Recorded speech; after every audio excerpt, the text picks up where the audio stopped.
function, right? And the leaf function is photosynthesis, food. So there's a relationship between the leaves and sunlight and the roots and water, and the two together create a tree, or in some cases bushes. Some of you were doing little bushes and everything like that. More response because some of you went beyond a shape, right?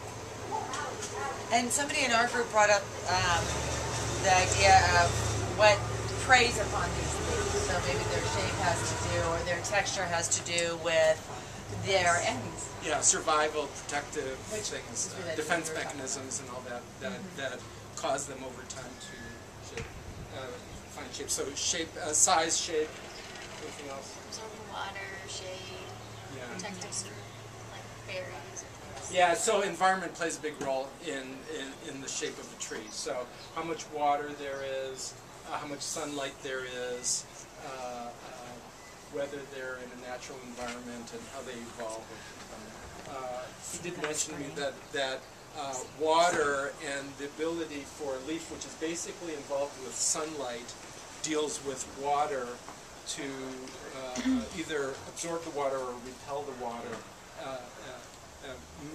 defines the shape. So those long things that come to a tip are usually in very wet areas where the water can drip down and off so it doesn't get soggy and rot.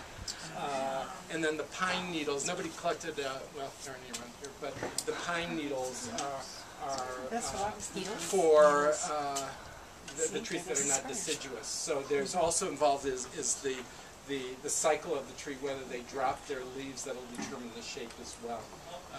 And then temperature, whether it's in a cold climate. So we're up, you know, it's a little, I wouldn't call it mountainous, but we're up a little higher.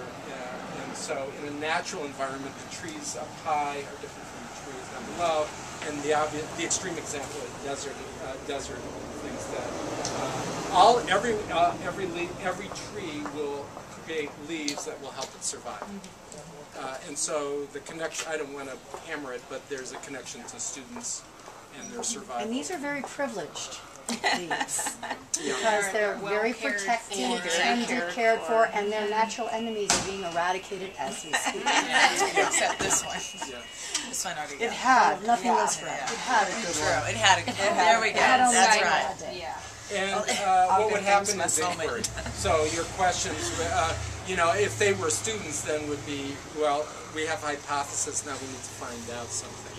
And so you would get involved in action research. You would get looking at secondary research, finding folks who had experience with it, students like those leads, that would help you feel more comfortable with the answers.